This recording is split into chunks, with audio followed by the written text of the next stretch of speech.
And we are live. Welcome back to the After Action Project, episode 109.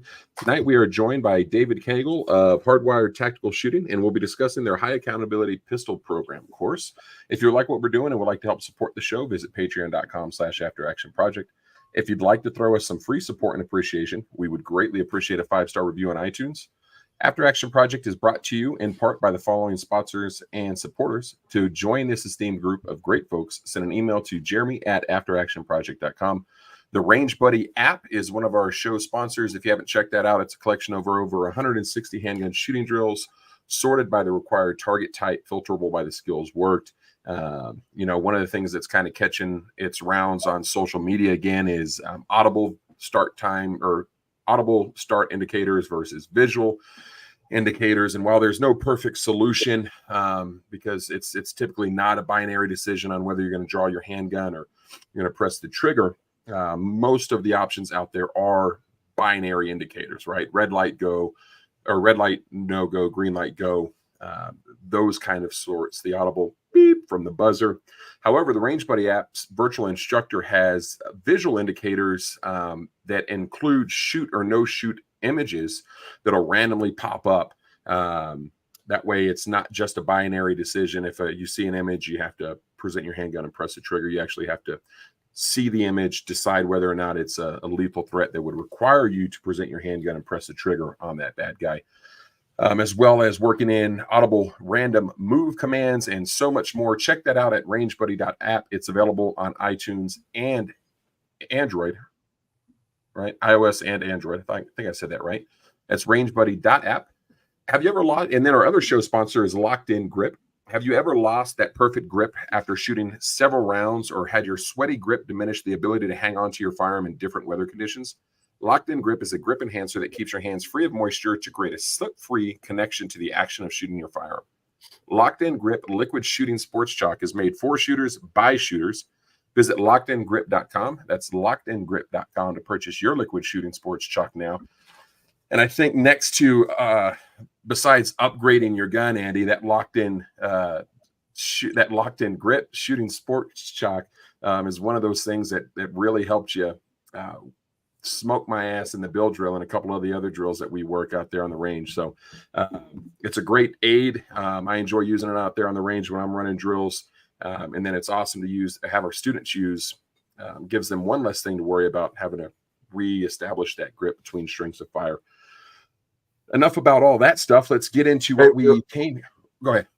Real quick, I was going to say the other option is we can give you real life training too. I think we've offered it before in the past. Fly here to Albuquerque. We'll pick you up at the airport.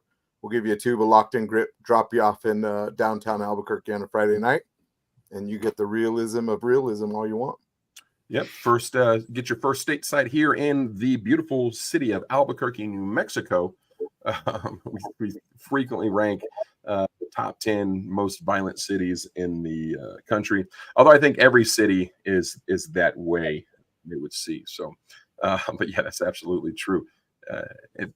If you're on the East Coast, if you're in Florida, like where I grew up, that humidity, man, you probably really need that shooting sports chalk. So let's get into tonight's episode. We're going to be talking about David's high accountability pistol program. David, introduce yourself to our listeners. Talk to us a little bit about what got you into the firearms training world and a brief intro into the class. Okay. That's a big question. So my name is David Cagle. I'm a full-time law enforcement officer here in the Oklahoma City area. I serve on collateral duty with a county SWAT team out here. And I just got back. I just spent the last year in Africa with the Oklahoma Army National Guard. I'm an infantryman with them. I'm a team leader in a rifle squad. So that's what I do professionally. On the private sector side, like you guys have mentioned, Daryl Bulkey and I run Hardwired Tactical Shooting. And then I teach as an adjunct instructor for Bill Rapier of AMTAC Shooting as well. The way that I kind of got into the firearms training world, it's kind of a funny story. So my dad's side of the family is from Nacogdoches, Texas. And one day I was down there and my uncle said something like, man, that Paul Howe guy has a shooting school down here. And I was like, Black Hawk Down, Paul Howe? And so I signed up for a couple of his classes when I was super young. I was like 17 or 18 when I took my first class out there. Ended up taking literally every single class that Paul did out at CSAT, Combat Shooting and Tactics, and went through his instructor course, ended up teaching for him for a little while. And that was all while I was still in college. And so that was before I was a cop or anything. So I was super lucky in that by the time I actually became a cop, I'd been working at CSAT. I was a range master certified instructor, all of that stuff. So I knew what right looked like. So that is really is a good way to start. And it's made me super passionate about training because obviously I went through with some other guys that didn't have the same experiences that I had. And so trying to open people's eyes to what good training actually looks like has kind of been the mission since then. And what an incredibly difficult mission that must be, right? Because the spectrum on the quality of training that you can kind of stumble into as a new gun owner, or even as somebody that's entering into the police academy, right? It's just you can get lucky and land with somebody like Paul, who knows what the hell they're doing, or you can end up in some Joe Schmo's class who's doing it for the money and doesn't know what the heck he's doing. So what does that look like as somebody that's coming in? And I'd imagine you were probably one of the top shooters in your police academy. What does that look like as some? And you probably shot better than some of the instructors. If that's maybe not, or maybe that's plead the fifth on that stuff. So what does that look like as somebody that's coming in? Was there anything that you saw that was kind of like, that's not really the best or the most efficient way to be doing this or teaching this? All kinds of stuff. I mean, so I had a good talk with John Hearn right before I went to the academy, and he was like, man, you need to show up, not say anything, do exactly what they tell you to do, and just try and, stay off the radar, which was excellent advice. Some of the people, it was ruined because I showed up the first day and the academy coordinator was a guy that I had done a bunch of training with previously, who immediately outed me to everyone there. So didn't quite get to stay off the radar, but I mean, I was just trying not to be that guy, So didn't say much, but there's a lot of, pinning the trigger, overhand rack the pistol, because hitting the slide release is a gross motor skill that you can't do under stress. Just all of kind of the, the old wives' tales that you hear about firearms training. So, I mean, it wasn't bad. It was better than, a lot of ways that you see people doing things. I wouldn't say it was bad training. I would just say it was a little dated and some of the stuff's not current best practices. Makes sense. Let's get into the high accountability pistol program. What is that class? What is like your overarching goal for students after coming out of this class? So the high accountability pistol program was born because when HITS, which is what we call hardwired tactical shooting, when HITS was started, Darrell Bolke and Wayne Dobbs founded it. And the initial goal was to get quality training out to law enforcement outside of, what the norm is. And the norm, which it's the same way private sector side, is dudes on a range shooting drills statically, everyone kind of follows the same format. And there's a lot of things about flat range training that can lead to less than desired outcomes if you don't do other methods of training to supplement them. And so the high accountability pistol program basically was our answer to, okay, if all you have is a flat range, how do you introduce people to concepts that typically aren't discussed in flat range training?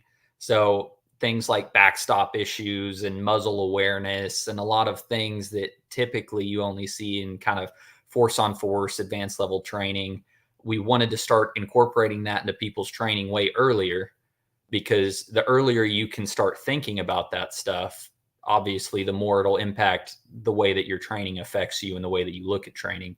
So the high accountability pistol program was basically designed as a 1-day, 8-hour class to introduce people to the concepts that we thought were important to framing your mindset on how this stuff actually translates from flat range to application.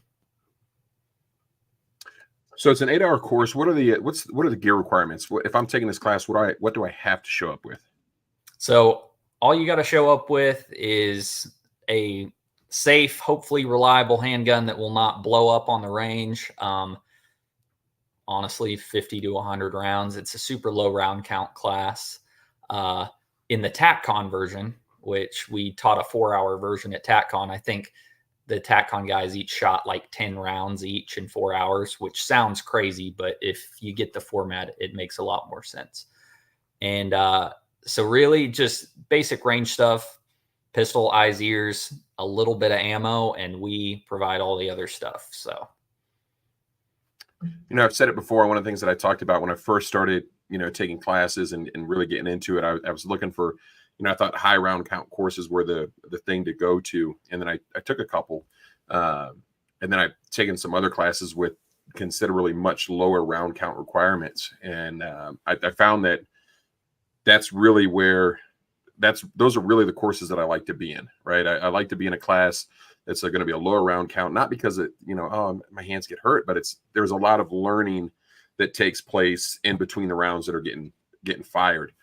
So 50 to 100 rounds over an 8-hour day. What are some of the concepts that you're really digging in with students between the shooting drills? So the main thing is obviously high accountability, which is not only being accountable for the rounds that you fire, but being accountable for the force decisions that you're making, for where your muzzle is presented, for all of the things that we kind of take for granted in standard range training. So there's a lot of maybe presenting to a low ready instead of presenting directly onto a threat, getting guys to think, hey, every time you draw this pistol doesn't automatically mean that you're going to use the pistol, which people get a little iffy about that on the private citizen side. But Oklahoma, for example, recently changed their statutes where it's not brandishing. If you present a pistol to a low ready in a self-defense, if it's justified to present a pistol and you present one to a low ready, obviously you're not going to be penalized for not shooting somebody. That is now, it's not, felony brandishing or assault with the deadly weapon like it used to be, felony pointing of a firearm, however your penal code defines it. But that's actually protected by law in Oklahoma now. And it's like that in a lot of other states too.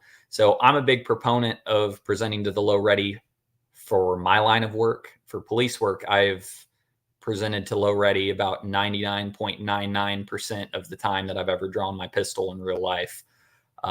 So that kind of stuff. So, hey, maybe we're not just working straight from the holster, presenting directly onto the threat. Maybe we're working other things. If there's multiple threats or multiple people involved, do they all get a muzzle pointed at them? Well, not if you can't justify it, because it absolutely is assault with a deadly weapon if you point a firearm at somebody who doesn't deserve it just because their buddy did something stupid. So things like that, minding your muzzle, making sure backstop's clear. We'll put targets in front and behind and have people do target discrimination and things like that. So it's basically just working with what you got.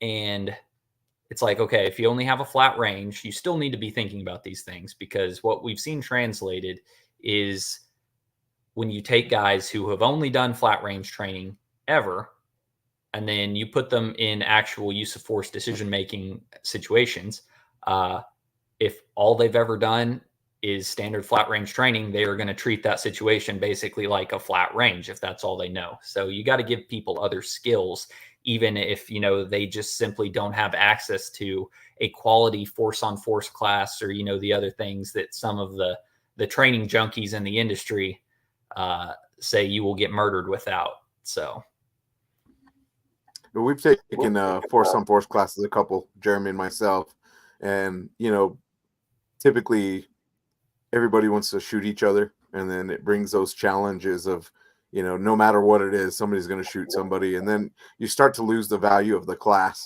And so I think it's important to make sure that we have those decision-making skills added to, just flat range training, like you said. So you mentioned that you bring other gear along. Do you guys do any form of like force on force or cert pistols, airsoft, anything like that, or is it just basically discussion with what you bring? So not in this class. In this class, it is a straight live fire, and we have follow-on training that, you know, if clients want to do that, we can do that, obviously. But with high accountability, it is just straight flat range live fire, and there's not really a need for certs and sims and stuff like that, because with the way we designed it, it was like, hey, if you don't have access to those tools, because that's what I kept saying was, I work for a smaller agency. All of the smaller agencies around me, they're like, hey, that's great, but we don't have any of that stuff. We don't have access to that stuff. So are we just supposed to basically hang our guys out to dry? So it's intentionally not using any of that. That makes sense. And it's interesting to see kind of how these conversations are coming out and about. And one of the things that we were talking about in the pre-show was, you know, audible start signals versus visual start signals. And we're getting a lot closer, and there's a lot of guys that are working on kind of adding I don't know if it's solving that part of the problem, but adding the complexity to kind of what we're doing on the flat range and the square range, and really working with the limitations. John Hearn, John Holshin, you know, a lot of these guys are working on, and there's a couple other guys. Mike Ox does a ton of stuff with visual cues and whatnot. And I think one of the limiting factors that we're still faced with is that, kind of as you mentioned, it's not always going to be, shooting is not always going to be the solution to that. And we know, right, it's obvious to us that the fewer decisions that you have to make, the faster you're going to be able to make the decision, right? So if it's a shoot or no shoot, that's a binary yes or no, right? Or is it, do I have an avenue of escape? Can I draw my handgun in this situation? Are there other people around? Adding all of those things into the decision-making process will slow our abilities down, right? And we probably would see that in the real world, right? Like if you're in a life-threatening self-defense encounter, you still have to account for all these things. Absolutely. And right now, I think we're still missing it in practice and in training, just because there really isn't an easy way to do that. You know, in kind of the ad spiel, we talked about the Range Buddy app, and that's one of those things that I tried to get us a little bit closer, or to get myself a little bit closer to that, right? Because one of the things that I've talked with Andy about and some other instructors is that it's not it's not a binary decision, and it's, you know, gunfights are somewhat random, right? You're not, you know, outside of spousal stuff, right? It's if you're attacked at an ATM, right? So it's, how do we solve because you get students on the range, and it's a prescribed drill, right? Hey, it's going to be 3 rounds. Even if you do the, you know, threat, if you do the lasers, there are still those limitations. So what are some other tactics? What have you seen, some ways for us to kind of build in that complexity to the shooting component of it when we're on the square range? So that's a great question. So the way that we're running it is, I should have said this. There's one extra piece of gear. You asked what gear people needed to come to class. We ask people to bring a photo of their loved one. And then someone brings, you know, a picture of their kid, a picture of their wife. Well, we take those and we staple them onto the faces of the non-shoot targets. So the non-shoots that we have, we put pictures of, okay, you know, that's this guy's wife, that's this guy's kid. And then we talk to them and we're like, hey, are you okay with someone putting a muzzle on your kid? And it kind of changes the mindset of how people do things like that. And so the ways that we incorporate that is, like I was talking about, Rule 4 stuff. So we'll have non-shoots in front. We'll have non-shoots placed behind different areas, making people find, you know, the correct angles that they're not going to have a backstop problem. And while guys are doing that, we don't allow them to just muzzle everything, because that's what you see a lot. And this isn't a knock on, I just shot a USPSA match like 3 weeks ago. Like, I'm not against any of that stuff, but when you see guys who have only shot like USPSA matches and stuff like that, they run around and they're pointing at every target, because that's the game. That's what you do. And so we try and get guys used to things like, hey, when you're moving to get the angle on this guy, like you can't just be muzzling all of these non-shoots while you're looking for your correct lane and things like that. And just that alone, trying to get dudes not to muzzle the non-shoots while they're moving is quite a task if you've never done that. And everyone has the same reaction. Everyone is like, I guarantee you there's people listening to this and they're like, I wouldn't do that. Like I wouldn't muzzle the non-shoot, of course. I am far too trained. And what you see is as soon as we have this much discrimination, because we have discrimination targets as well, it's not guaranteed you're going to have a shoot or non-shoot. So not only are dudes moving to try and identify the correct lane, but first they have to identify whether or not it's even a shoot target. And again, we're on a flat range, so these are pieces of cardboard. But even with the pieces of cardboard, you induce that much stress on a dude and they just start doing crazy stuff. And so, for example, at TACCon, I mentioned we did a 4-hour block, and I was talking to one of our students, and the student did a great job, but we start them facing up range. So I was facing down range, getting ready to watch the whole thing, and they start facing up range. So I'm face to face with this person, and on the beep, they're going to turn around, assess what they have, and do their thing. So I'm face to face with this person. I'm like, hey, what is the number one thing we're going to try and do on this? And they're like, we're not going to immediately draw and muzzle every target. And I was like, correct.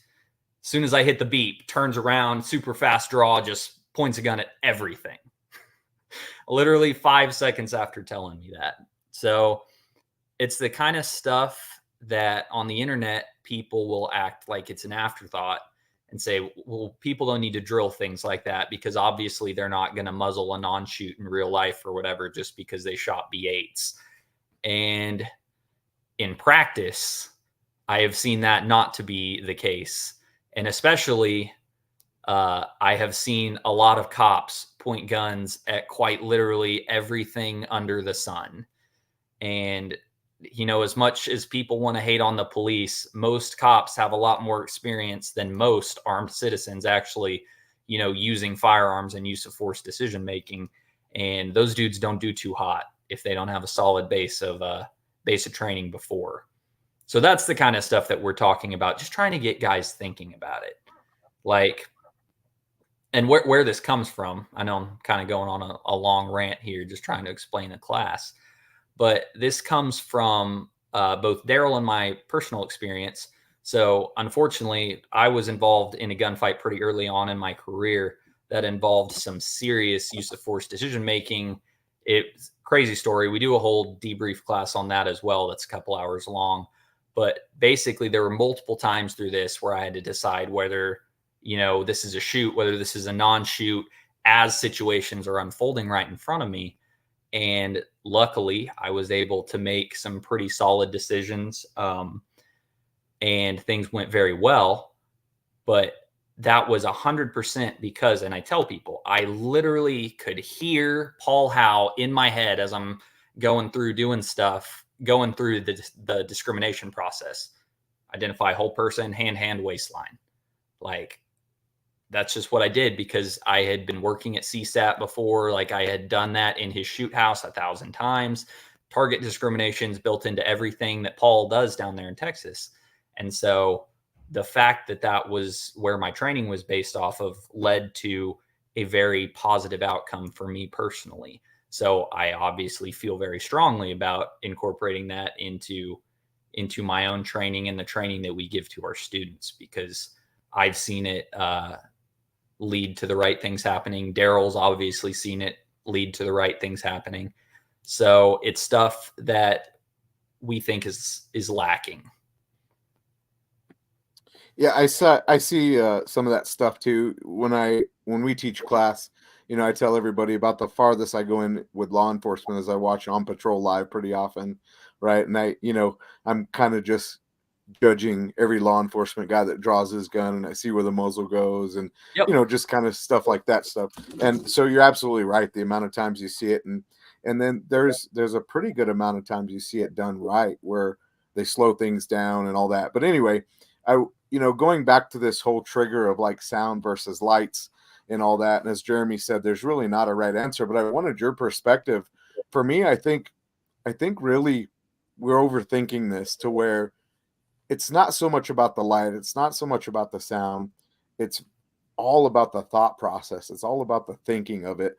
However way you choose to do it, you've got to come up with the thinking. Because I'm the same. I recently did a class, Riley Bowman, shooting and moving and shooting, and you're walking straight down the line, you're shooting, and then he says, okay, holster up, and you see somebody with a gun about to turn around to say, hey, how'd I do?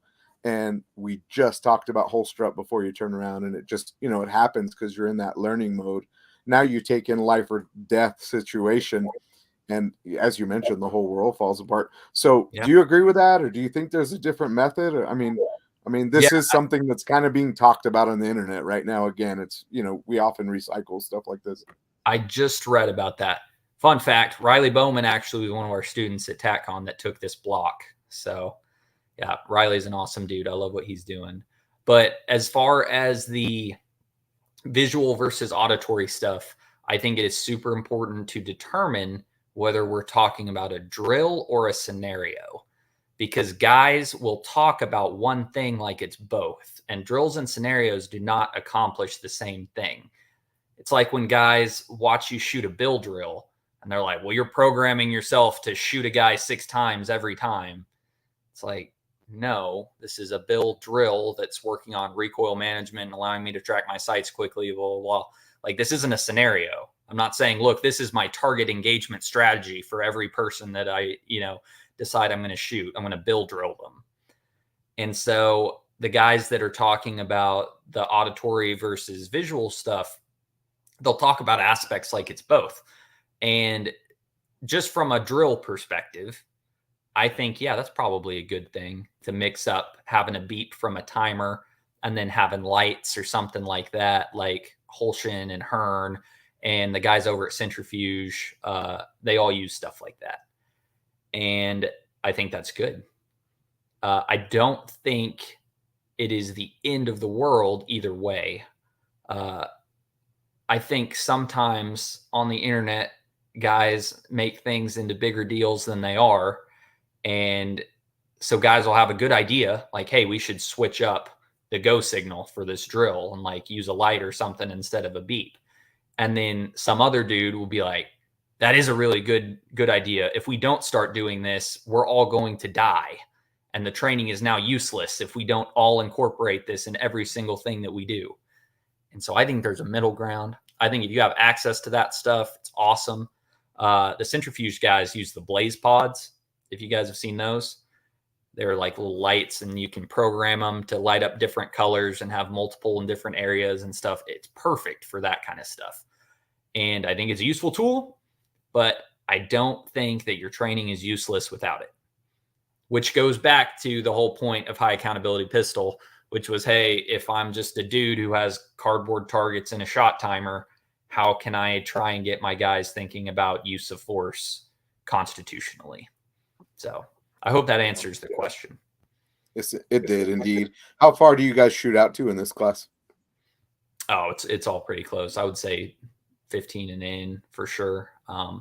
Because that's one of those things. The further you get back, there's already priority of fire issues. If you're talking about shooting into a crowd, like any of the like church security and things like that, you're already talking about an insanely chaotic situation. And the further back that you get, the easier it is for dudes to basically, cross over and jump in front of you. And so I think if you're much further than, 5 or 7 yards back, that's probably not the tactical move to take a shot in an environment like that. So all of the stuff that we're talking about with finding lanes, like in an ideal world, we would get directly online with everyone and never shoot past anyone. Unfortunately, it doesn't always work like that in reality. So we're just trying to show guys we're trying to mitigate the risk as much as possible. So it's all pretty close on that end as far as moving around targets and finding lanes to shoot from and stuff like that. So nothing too crazy. You're not going to, if you can't pass the no-fail Pressburg drill, you can still come to our class. You can find that drill on the Range Buddy app. That's the it's one of those things that we look at. The other thing I think we're really good at doing in the training industry is we're looking at the outliers, right? And we say, oh, well, now we have to do a 40, if we had to do the Dickens drill, right? And it's like, maybe you don't work on the Dickens drill if you can't shoot a bill drill clean. And so you're talking about you don't have to pass that drill to attend this class. Is there a minimum skill set that students need to have outside of being able to safely handle their handgun? So Super Test is on the Range Buddy app, right? So the Super Test, that's our drill. Daryl and Wayne invented that. They came up with that a while ago, but we would like for guys to be able to shoot like a 270 or above on a Super Test, which if any of the listeners aren't familiar, it's at 15 yards. You have 15 seconds to shoot 10 rounds on a B8, 10 yards, 10 rounds, 10 seconds, 5 yards, 10 rounds, 5 seconds. So it doesn't go past 15. This is a long-winded way of saying you should be able to make solid hits on an anatomically correct target, which is about the size of the black on a B8, from 15 and in. And if you can do that, you are good to go. Yeah, the Range Buddy app, you just log your hits and it'll calculate the score for you. Yeah, that's nice. That's interesting to hear, right? Because oftentimes we'll get folks or we'll get instructors in here and there's not necessarily a minimum. Generally, we get hey, we can work with anybody for most classes, right? Because then there are much more of those classes than there are intermediate courses when we're really starting to dive into these topics and these skill sets that, hey, we're going to be pressure testing your abilities out here on the square range, and understand that you're going to be pressure tested even more in a real life situation. So if you have this minimum skill set, that you need to have this minimum skill set so that we can work with you in that class. Are there what are you looking for? Do you have the students shoot the Super Test at the end of the class or at some point during the course to kind of gauge skill progression? So we have another thing called the Hardwired Tactical, I think skills assessment drill, something. I'm going to get the name of it wrong, but it's basically just a quick little shot cold warm-up drill consisting of some failure drills shot at various yard lines and things, just to kind of assess where people are at. Because like you're talking about, when I say we would like for people to be able to do that, we know that not everyone who shows up to a class is going to be at a certain skill level, and we absolutely will work with whoever shows up. So yeah, we shoot a little drill at the very beginning just to kind of see where guys are at, and then base, because we set up the targets initially and things like that. And I'm not going to give a guy a super difficult problem if he doesn't have a decent skill set to handle that, because we still want to get him some training value and, meet him where he's at.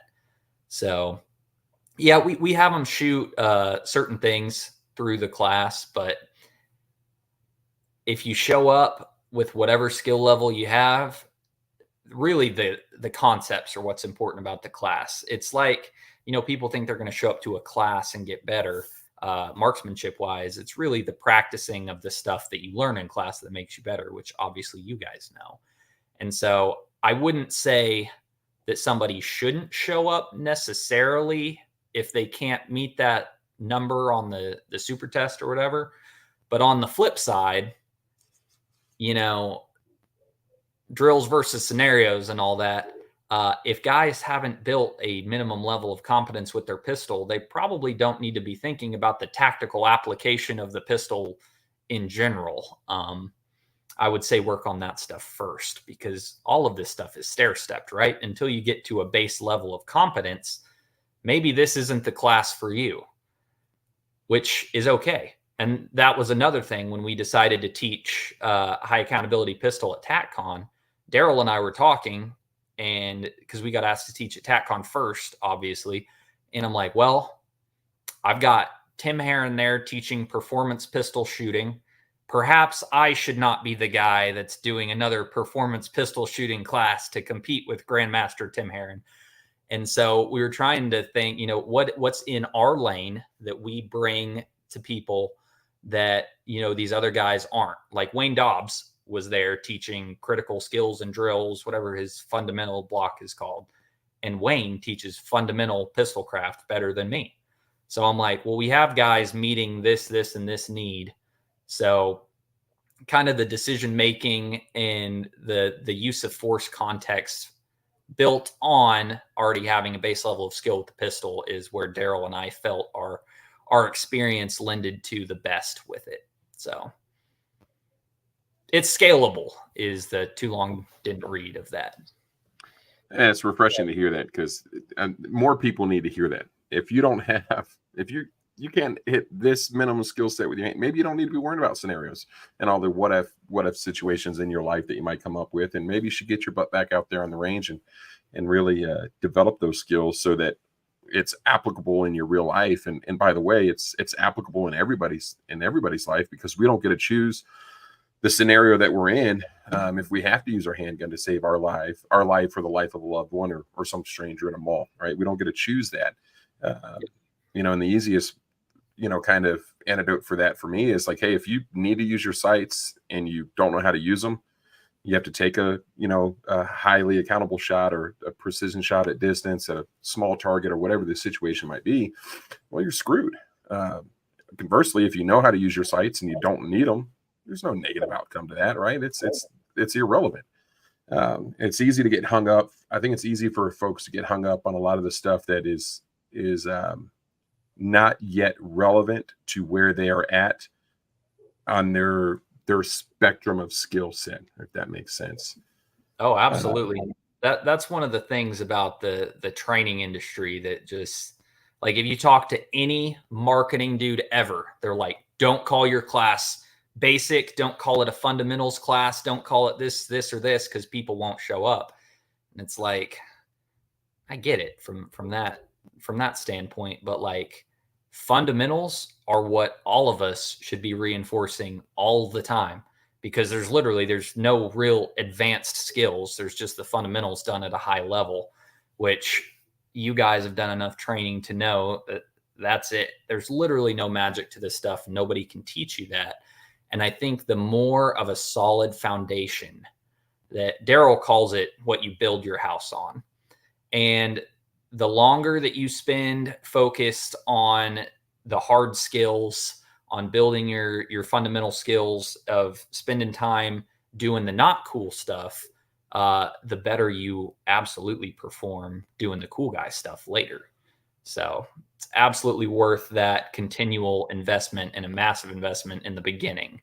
I see way too many dudes trying to jump into things that should probably be a little further down the progression for them. And normally that's where I see dudes have the biggest negatives to their training, because if you show up to a class, like dudes that don't, we saw this all the time teaching at CSAT with Paul. I would see dudes showing up for like a shoot house class and their flat range skills are not up to par. So not only are they not able to take in the shoot house training well, but they are building negative reps in their marksmanship skills and all that, because their head is just everywhere. And so you're burning not only not good reps, you are burning bad reps towards your skill set for, 2 days, 5 days, whatever guys are signed up for. So, well, not only that,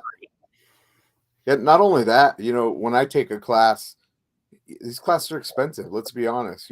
Especially if you're flying like we do, you got flights, you got hotels, you got food, you got ammo, you got all these things.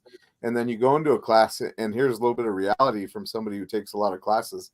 When you have that student and you see them struggling, it's frustrating, because honestly, the only way I can tell you is you're slowing the class down for everybody most of the time, and learning, it makes learning difficult. And by all means, I want to be clear. I'm not saying that if you don't have those skills, you shouldn't take courses.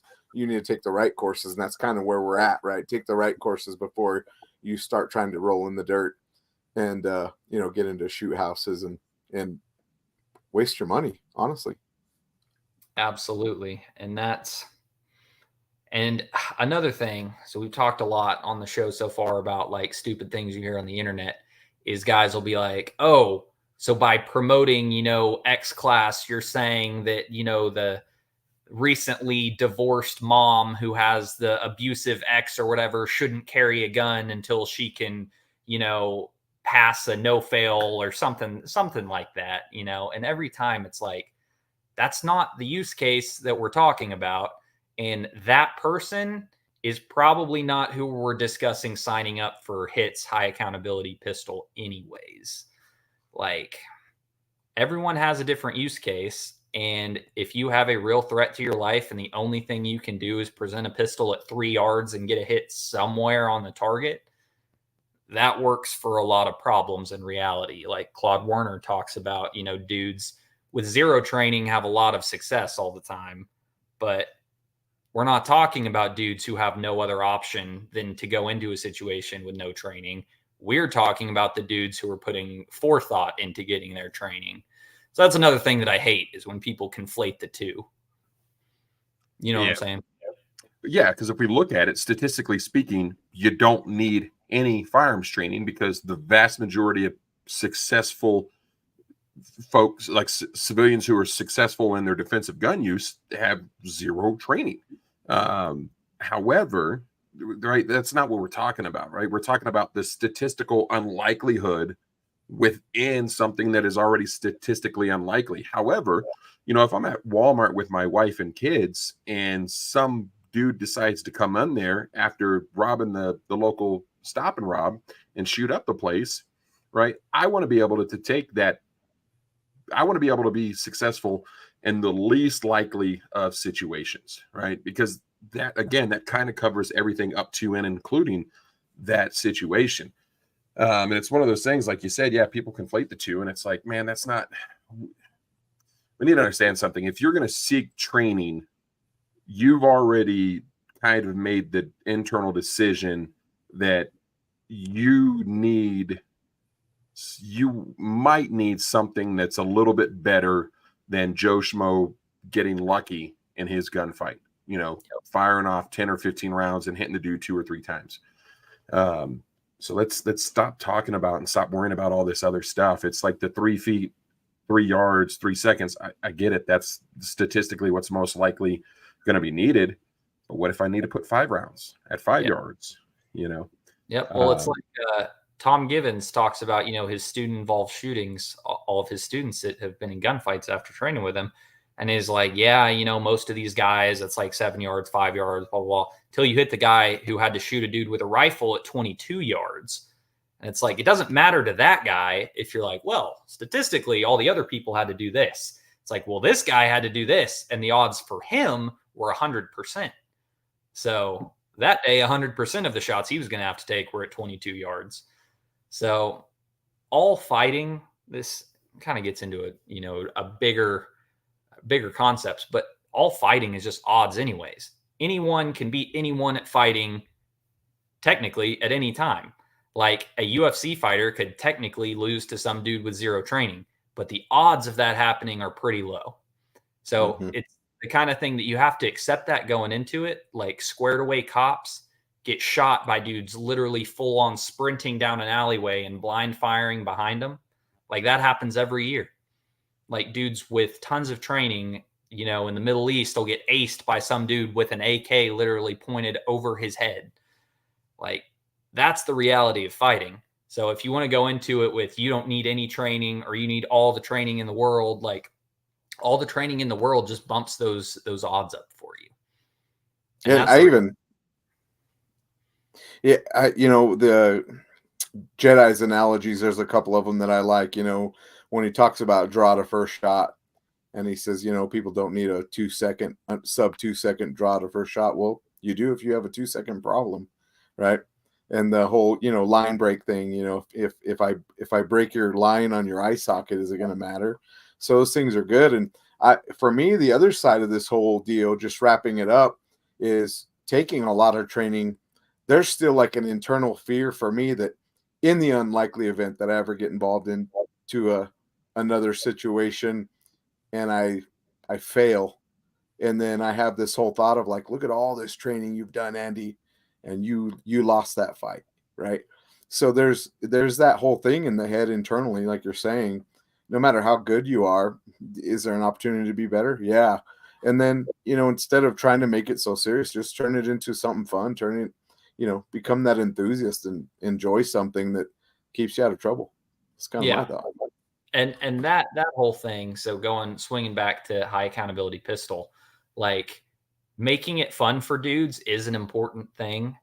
But like with high accountability pistol, the target discrimination that we do, since it's based off of, doing this with limited resources, we'll use, an IPSC target or the standard ILFE silhouette that everyone uses, something like that. And we'll just put a couple of different pieces of tape. And we're like, okay, one piece of tape means this, two pieces of tape means this, and three means this. And that's how we'll have people do the target discrimination. And it's like, is that a direct translation to reality? Like, our dude's going to be walking around with two pieces of tape on him? No, but it's just about getting guys thinking about things. And it really turns out to be pretty fun for a lot of people who haven't done that kind of stuff in their training, because we had a bunch of dudes. So we referenced Tim Herron like 5 times on this podcast so far. He was actually one of our students in there. I think he had a lot of fun. Like, guys who just don't typically shoot in those kinds of environments. It's good for guys to, get outside the thing that they typically do and start thinking about, okay, how am I going to do this when I have to put a little thought into it? You know what I'm saying? Yeah, I did speaking of TACCON, I was with I did Eric Gelhaus's class, and it was based on the same thing. He put some silhouettes in front, had a steel rack in the back, painted one. I think they were all white, one was red. And he said, "Okay, shoot that one. I'm gonna hit the timer, and you go. Just don't muzzle the silhouettes." And it turned into, he made fun of me, which was funny. He's like, I make fun of Andy because I know him, but he's like, "Andy, are you on Jeopardy? Because we were here all day waiting for you to shoot." And like, I got to where now I'm overthinking it, because it's like, I don't want to muzzle anything. It's like, yeah, but, and then that's that, that whole thing on the internet. Well, the targets aren't shooting back at you, right? But Yep. yeah. Anyway, having that thought process, it kind of messed me up, even just that little 4-hour block of way overthinking things to where I didn't mess up. And then you realize how slow you're going. Yeah, Eric's stuff is very similar, because we have a lot of the same influences, obviously. Eric's awesome. And yeah, his Rule 4 class that he did at TACCON, a lot of the same concepts. And like you're talking about, dudes are like, oh, well, they're not even shooting back. It's like, well, if you perform like that against the cardboard or the steel plate rack, imagine if they were shooting back. So, you got to start somewhere. And it's not an everything or nothing kind of deal, which is, I hate that. Guys are like, all training is invalid unless it's simunitions force on force, or, the flip side of that. And I did a whole podcast one time talking about just the things that I think are wrong with simunitions training, because it turns into a game of paintball the way that most instructors do it. And so there's problems with everything. You're never going to find a perfect way to train for the exact scenario that you're going to be in. And to tell another kind of personal story, so I was at the Revolver Roundup, which is another class that HITS does. This was before I worked for him. So this would have been, I think, the 2020 Revolver Roundup that Daryl and Wayne and the crew were teaching. And Daryl was talking to me, and he was like, "Hey man, it's never going to be like you think it's going to be in your head." He's like, "Your fight is not going to look like anything that you imagine it to be, because reality is chaos." And those 3 words, reality is chaos, that has really stuck with me, because literally 1 month after that was when I was involved in my gunfight. And that's the best way to describe it that there is reality is chaos. So you have to give people the most amount of tools so that they have to do the least amount of thinking in the moment.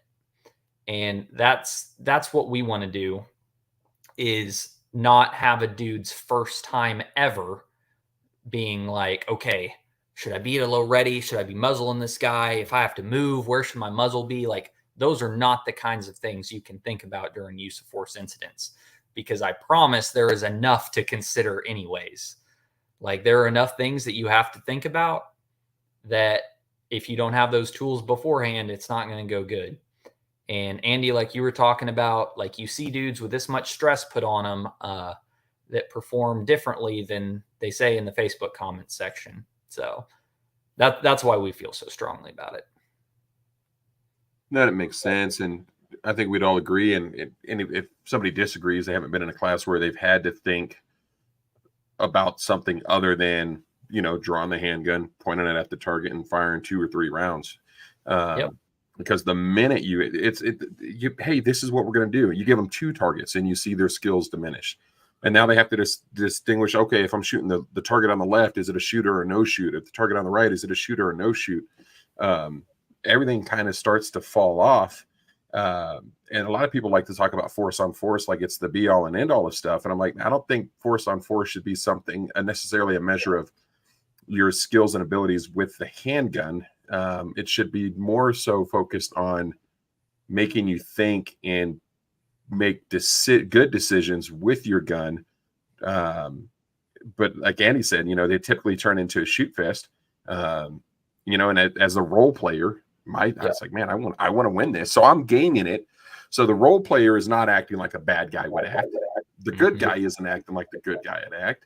So as you said, right, there's no perfect system or solution for it. I think if you go to a reputable instructor and you take a good class, you're going to weed out 85% of the other stuff. And I think, the other 15% is just kind of what we're stuck with. We can't put people in real life gunfights to train them for real life gunfights. Force on force is a game. You cannot, yes, it will induce a higher level of stress, but your brain knows you are not going to die. This might hurt a lot, but you're not going to die. So it's not the same.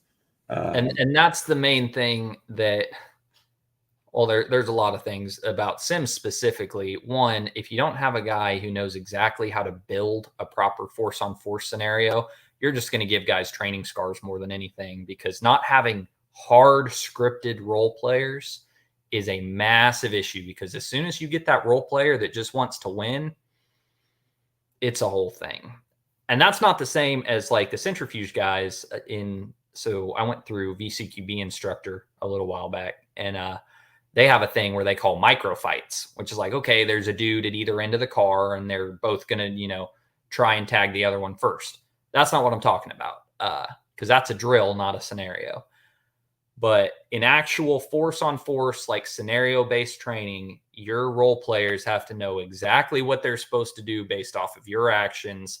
And the scenarios in an ideal world are designed where if the good dude does the right thing, he wins, because confidence is a massively important thing, especially in, any kind of scenario-based training. There are training companies out there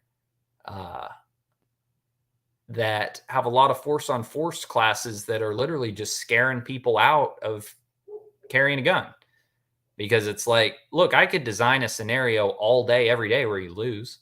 I could design 1 million scenarios where you lose every single time, but that's not the same thing. The last thing on that is, like, you talked about dudes do not react the same. Of course, they don't react the same. One, sim guns don't shoot the same as live guns, which upsets the Sims only crowd. If you don't have solid flat range skills, they absolutely don't shoot the same. And dudes do crazy. You can watch the Sims in flight, so you can absolutely point shoot with a sim gun. Doesn't work that way in real life. But more than that, like, dudes doing like quick peeks, like poking their heads out of doors and stuff. Like, no one does that when you might poke your head out and actually get it blown off. So of course there are training scars, which, again, like, there's training scars with everything. But there are some dudes who are like, look, I don't have real world experience doing this or that, but I've been to vetted force on force, and that's the exact same thing. And I'm always like, maybe not the exact same thing. That might be a bit of an overstatement. So, yeah, there's with Force on Force 2, I'll tell you how not nerd I am, right? I played Dungeons and Dragons one time as a kid, and the dungeon master, whatever the hell his name was, me and my best friend played him, and he just kicked our ass nonstop. Like, no matter how good you get, he always wins. And I feel like that's what Force on Force is. It's kind of like, it's Gun Guide Dungeons and Dragons, because one example is we had a scenario where I was the bad guy. I had guy's wife around the neck, and I had a knife to her throat, and about this much of my face was showing, and he pressed the trigger and he shot me right in the face, right? And I was like, at first everybody's like, dang, that was awesome. And I'm like, but you wouldn't have taken that shot if that was really your wife. Oh yeah, I would have. I'm like, there's no way. So overconfidence also comes into play to where these scenarios just kind of, you know what I mean? Yeah, there's a lot of things like that. Like, it goes back to every single thing that we do adds to the toolbox of hopefully making us holistically more prepared. Like, our straight flat range training, incorporating some concepts into the flat range. Then once all that stuff is solid and we understand it, then trying to go and do some things in, more dynamic environments. Like, it all adds to each other. And if you don't have guys that understand how that adds to each other, you're going to have a bad time. And dudes that show up to force on force classes just because they're like, oh, I want to shoot this dude and I want to have some dude shoot back at me. Like, those guys should go play paintball and they would get more of what they want out of it. Yeah. So getting back to your class, which is the reason why we're here, we got off on a few tangents, but I think all these are really valuable. So would you say this class kind of eliminates a lot of those things to create, all in all, just more of a thought process of what you're doing versus square range, draw, shoot, do a drill. And that's what it's coming down to. Would you agree? Yeah, absolutely. And that's the idea, is like, there's certain obviously teaching points that we look for when a student's doing a run on certain drills. And it's like, okay, this dude turns around, starts to take things in. Does he immediately draw his pistol? Well, if you immediately draw your pistol before you even see a threat, that is 100% brandishing. And as a private citizen, you are absolutely taking the ride for that one. Especially these days, 50 people will call the cops on you before they're even reholstered. So we're looking, do guys draw before they need to? Okay. If they did identify a threat and they draw, did they muzzle the non-shoots before they figured out where they were going to shoot from, or if they could even take the shot? We're looking, if kind of putting those two things together, when guys draw, do they immediately go on to target? Do they wait until they have a plan to draw? Like, all of these different little things, you'll see dudes do every single combination. And so it's like, with just the stuff we're talking about, shooter, cardboard targets, and some tape, I can induce 50 different variables on you. And so until guys can handle that, you're not ready to move on to some other stuff. And so it's all part of the building block there. But we have so many little things, the little concepts that we're trying to instill in guys that should be fundamental, but are not. Like, there are dudes at TACCon, and I don't use the word training junkie as a negative. I've probably just taken more random classes than about anybody. But, you get the training junkie dudes show up that are like, I have done 25 classes with this guy. I have X number of hours of training, but they went to the same kinds of classes the whole time. It's like, I've done Kyle DeFore, Steve Fisher, Chuck Pressburg, Bill Rapier's, like all these guys' fundamental pistol shooting class. So they're like, fundamentals of pistol shooting is fine, but they took the same kind of class from all of these different guys, so they still only have one skill set. Does that make sense? And so those dudes show up and they just, they get destroyed as soon as we start talking about some of these concepts. So what do you think the biggest obstacle for students in this class is? Biggest obstacle, I mean, just thinking with a gun in general, but the one that we see dudes mess up the most, just the muzzle awareness, because that is the hardest one for guys that are not in military or law enforcement. They probably never worked moving with the gun around other people, the people in this scenario being cardboard IPSC targets. But like, guys just don't work movement and muzzle awareness like that. Like, there's a lot of really spun up dudes who are serious about training and have done a lot, never worked on that stuff because it's not a skill set that's involved in much of the private citizen training. So as soon as we tell guys, look, you are not allowed to muzzle X target, which has, by the way, has a picture of the dude standing next to you's wife on it. People screw that up. And so, for example, we don't do a lot of scenarios that have more than one shoot targets, just because we're trying to keep it, somewhat grounded and not go into total tactical fantasy band camp of like, it's the coordinated terrorist attack at the mall right now. That's your Navy SEAL Casey Ryback from the 90s movie Under Siege. Like we try not to get into that. But if we do have more than one shoot target, what we see dudes do is, even when they get it completely right, and they're like, okay, I turn around, I'm looking, I have an identified shoot target. I either draw to a low ready and then move off and engage, or I move off and then draw and engage. They do everything perfectly. They don't muzzle a non-shoot. As soon as they shoot the first target, as soon as actual shooting occurs and the live fire happens, all out the window. And so then after they've done that, they're just muzzling everyone on the planet looking for that second target. So just little things like that. It's the muzzling. The muzzle awareness is the number one thing that we see dudes really, really struggle with.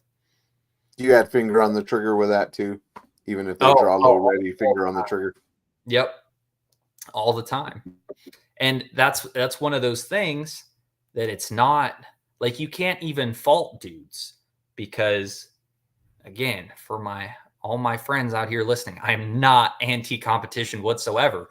But if the only thing you've done is shoot USPSA stages with 20 targets, and the whole time as you're transitioning between targets, your fingers on the trigger the whole time and all that stuff, of course that's what you're going to do in the kind of class we're talking about, because that's what you have 1,000 reps doing. Not a negative on the sport of USPSA. It's like, that's how that impacts this different context. And so yes, we see dudes finger on the trigger as they're moving, muzzle, not as they're moving, as they're moving between targets, muzzling as they're moving between targets, all the standard stuff that guys just haven't thought about.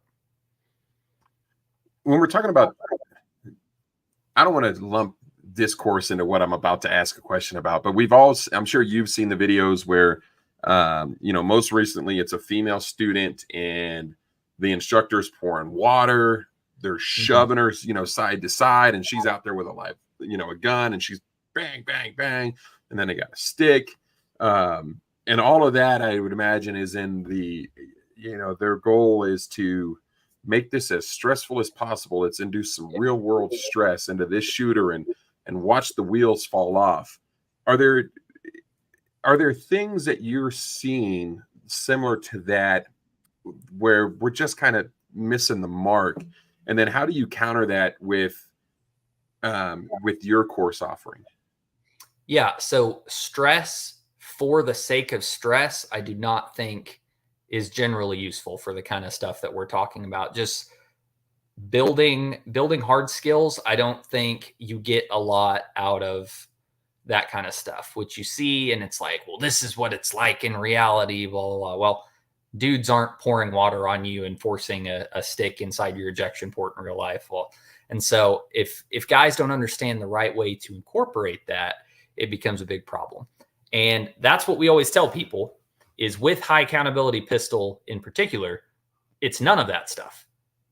All we're doing is putting pieces of tape on some cardboard targets and putting them in a weird order. We're not screaming at you. We're not yelling at you. Nothing else is different. You're just standing on a flat pistol range, shooting at these targets while thinking about some of the use of force context that goes with it. And so for the guys out there that are like, well, it's not real training, and unless, X number of things are happening and all that kind of stuff, like you're talking about in those videos, like, well, you should see what the piece of tape on the cardboard does to these people, because it induces the stress that we're looking for. But it's to a point. It's not just doing it for the sake of doing it to, send you to Navy SEAL for a day camp. It's getting you to think about the things we're trying to get you to think about. So I think that's the main difference between what you're talking about and what we're trying to do, is all of the stress that comes from it is mostly put on the student by themselves, because personally, I don't care if you muzzle an on-shoot in the class. Like, I'm going to correct you because I'm the instructor and I'm trying to teach you something. But you, as a student, from what we see, put way more pressure and stress on yourself. Especially that's where like the photos that we put on targets comes from, because like the first time a dude doesn't clear a target enough and accidentally shoots a non-shoot target that's got a picture of his infant on it, like people freak out and you'll see it on their face. Like they're just completely shaken up for the whole day. And it's a whole thing. So podcast going here. I want a podcast out of here. Sorry.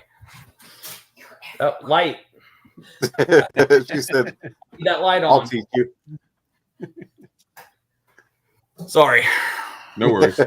That we will. Like I said, I got back from Africa, so I haven't turned my Wi-Fi back on yet. So over at my parents' house at the moment. Nice. But sorry, lost my train of thought there. But no, yeah, you answered this question beautifully. Yeah, I mean that's the whole thing is the stress. Most dudes put the stress on themselves. Hey, another rabbit hole thing on that, David. So did a Citizens Academy recently. We went out to the range, went to the SWAT guys, went to the academy, and they were telling us about how they induce that stress to the rookies, you know, screaming at them, push-ups and all that stuff. Is that still valid training for law enforcement, doing the kind of screaming in your face, stress induction stuff, or is that Well, dated? again, I think it depends on the context. At some point in the academy, absolutely, you have to put people under stress and see how they react and things like that. But during the basic firearms portion, you know, these guys have 40 hours, maybe 80 hours of taking someone who's never shot a gun from zero to hero. You don't have time to do things like that. And so you'll see a lot of that kind of stuff put in, like applied inconsistently. So like the way I mentioned centrifuge, the way that Will Petty builds malfunction drills, you know, like with the 1x1 stick, and he'll stick it in someone's ejection port or whatever and cause them to do this while they're doing like an injured shooter drill. Guys will see an Instagram video of that and not understand the context of where that is in a centrifuge progression. And they're like, oh, we could do that. We should totally throw that in our academy. It's like, okay, but you're taking this dude's drill with no idea of how he uses it and just, you know, throwing it in there. So I don't think so. Not in firearms training. Defensive tactics training, yeah, there's times to do things like that. There's times to do, you know, and maybe some of the later like scenario-based stuff. But in a basic firearms block of a basic police academy, I just don't think you have time.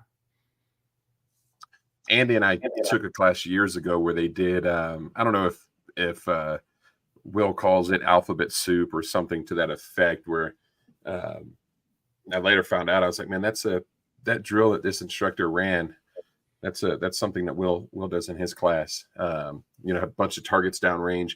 He set it up a little bit differently. I think all of his targets were on the same line. So it's interesting to see, and you're absolutely right, how somebody takes a 2-minute video of a drill that is shot in class or a scenario that is shot as class and like, oh, that's really good. And then they just throw it in their course offering. Yeah. For Instagram. And it's like, hey, you have there's no contextual backing for that in what you're trying to teach. If we're looking at, and you said in the beginning of the podcast, you were talking about, you know, hey, where the learning happens is outside of the class, and really, right, you're not going to see a ton of skill progression over a 1-day or 2-day course, but you want your students to take the things that they learned in that class and continue to work on those and practice those so that those skills become ingrained.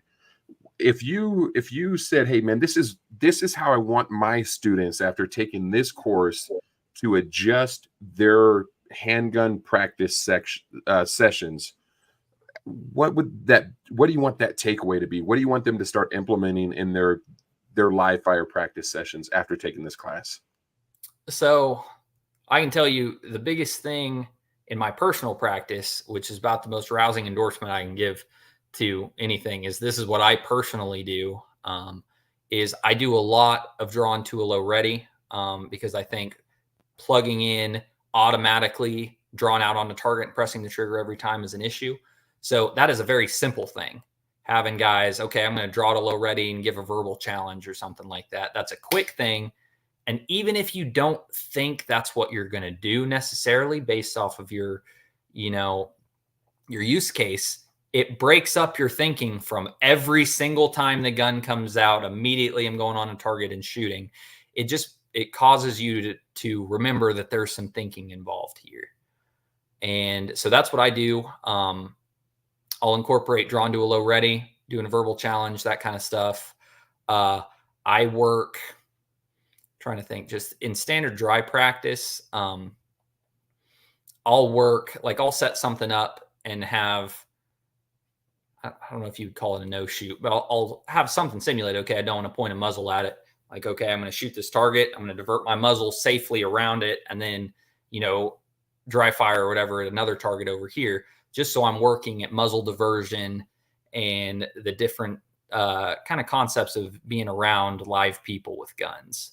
That's the kind of stuff that I'm looking for people to take away from this, is just thinking about these concepts, because that's the number one thing. As we were talking about, you said, what's the number one thing people have issues with? It's the muzzle awareness. And the muzzle awareness is super easy to work, honestly, because there's not a lot of things about it. It's like, okay, if I need to go around this person, you high ready, low ready, whatever your insert ready position is, moving from shooting ready position around something to shooting something else, you can do that at any time. You don't even have to actually do it. You can sit there and think about it.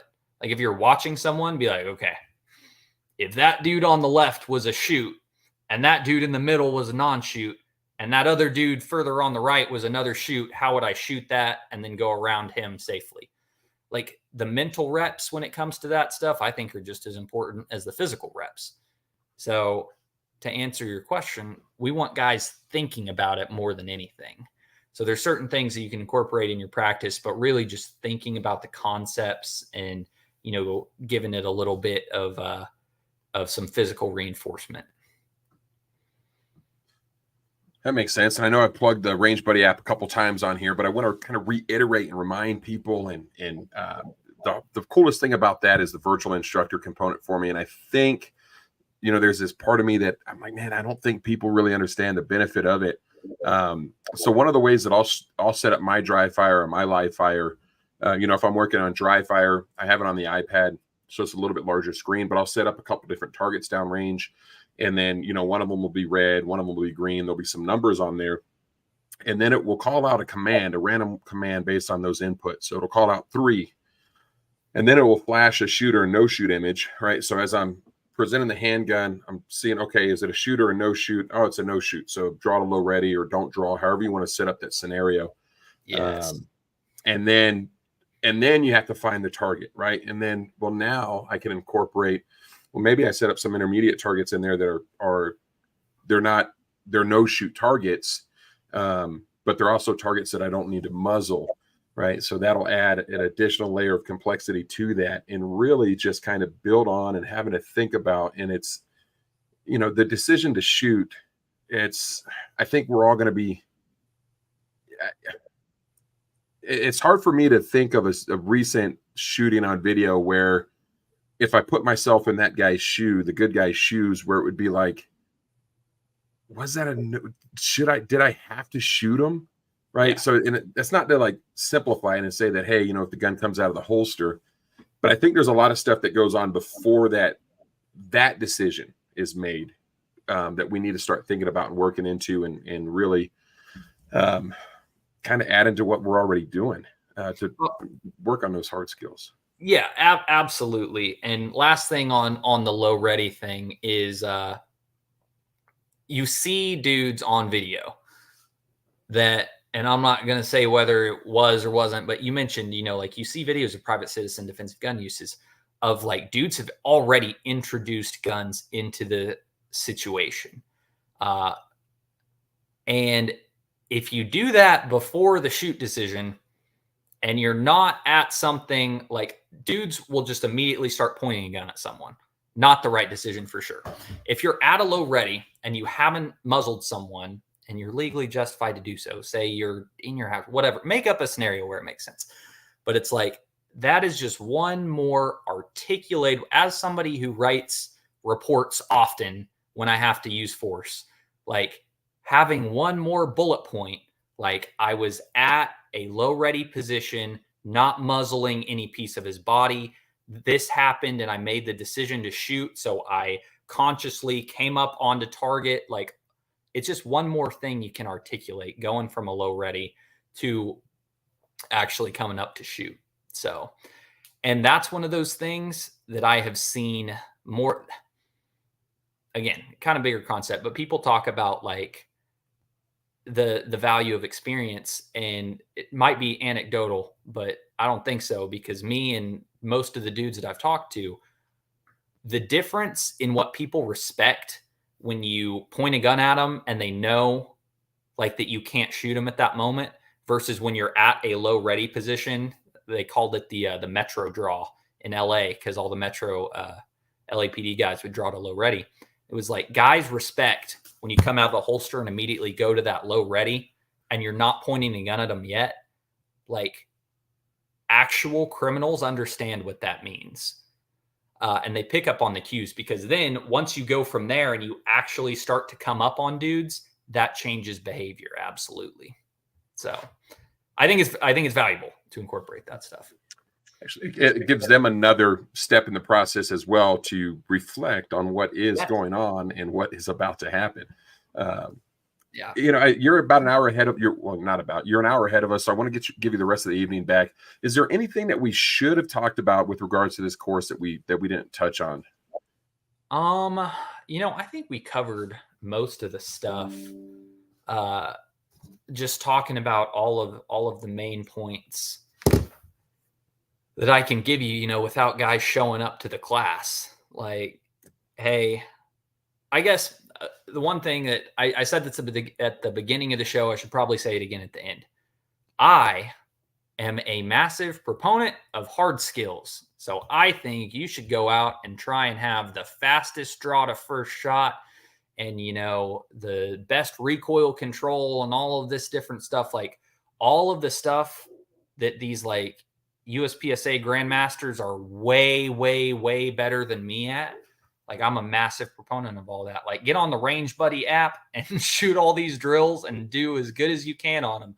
I am not one of those dudes that's like, well, you know, flat range training this and flat range training that. No, the bulk of what I do is flat range training, just like the bulk of what everyone does is flat range training.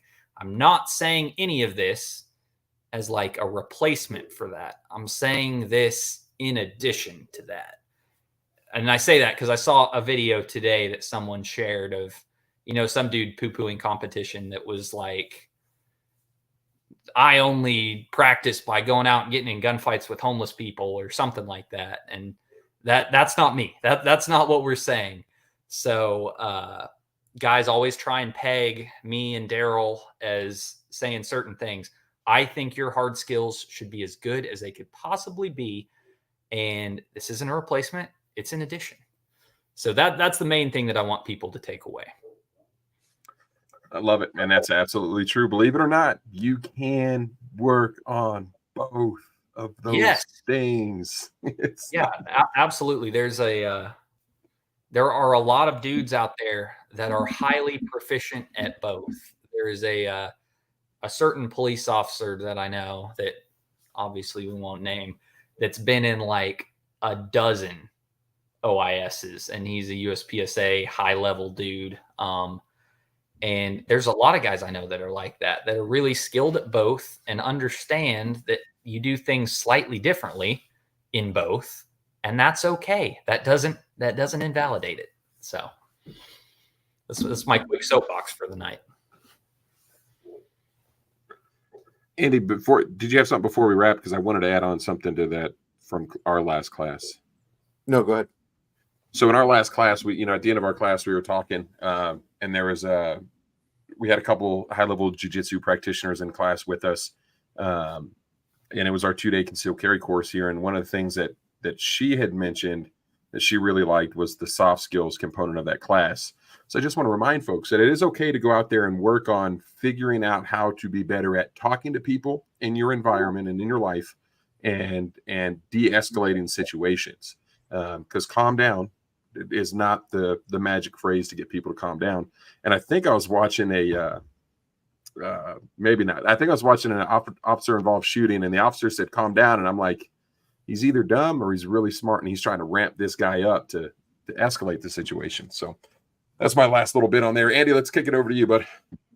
Yeah, I test that calm down stuff with my wife pretty often, and it just never works right for me. I don't know why, but it's a whole different story. So, David, you remind me, you said you're out of Oklahoma City? Yep. So Daryl recently moved up to the Oklahoma City area, and so Hardwired Tactical Shooting is now fully reestablished and based in Oklahoma. Awesome. So if I come out and take this 1-day class, tell me what I can do on day 2 to hang out. What's cool? As far as in Oklahoma, not. Yeah. So Oklahoma City has a bunch of pretty cool stuff.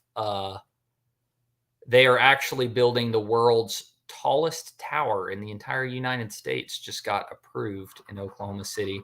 So that's the newest thing, is whatever the tallest building in the U.S. is, it's about to be in downtown Oklahoma City. No, but there's the 45th Infantry Museum is awesome.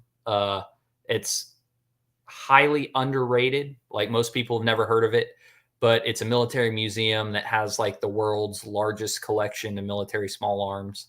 A bunch of tanks and planes and stuff. That's super cool. The Oklahoma City Bombing Memorial is seriously powerful. If you haven't been to Oklahoma City, there's that.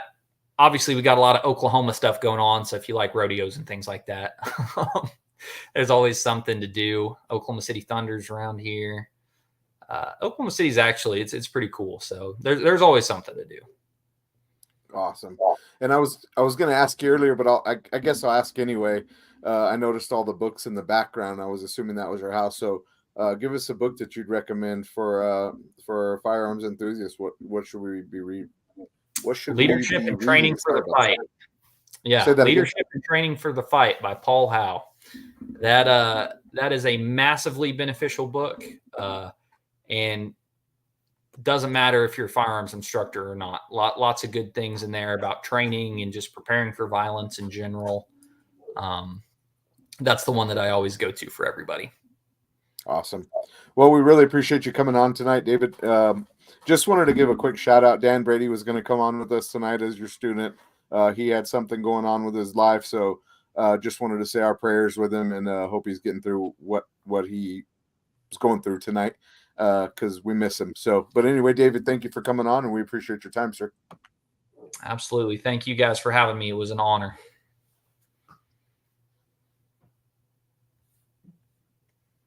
I don't know if you guys can't hear me, can you? We can now. Yeah, I can hear you. Hey, I am. My internet is in the middle of freezing up, so I appreciate everybody jumping on and joining us. Remember, it's your life, it's your safety and protection. We'll see y'all next week. Thanks again. Stay safe. And then whenever this comes back up, I'll hopefully be able to end the live stream. Are you guys still there? Yeah, we're still here. It was just like a weird pause where I was like, thanks. And then it was like nothing for about 3 seconds. Oh, this is so weird. Yeah, it's Google Chrome is not responding right now. So we're stuck on live? I think so. Yeah, I think we were still live. That's awesome. It says we're still live. So yeah, we are. We are still live. That's cool. So Jeremy, did you get the results of that doctor appointment there that you're telling me you're having issues with? I sure did, man. Came back positive. I'm pregnant. Believe that or not? Would you believe that?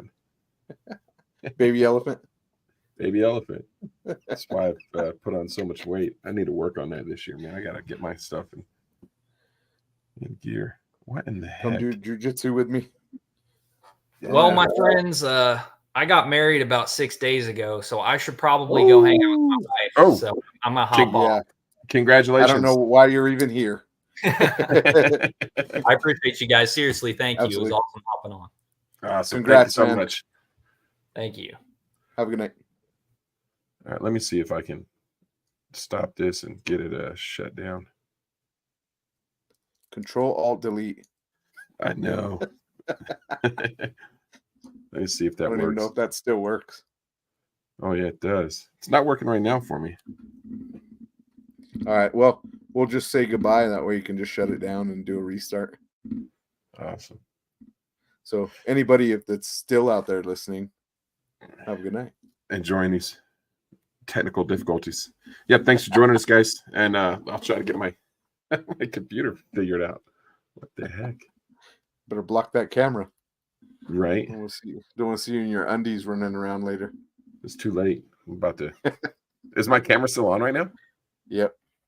Ah, Don't stand up. that's weird. Everything else is like I can't do anything on my screen right now. That's funny. All right, I'm gonna do a hard reset. All right, man. Later. All right, good stuff. Maybe.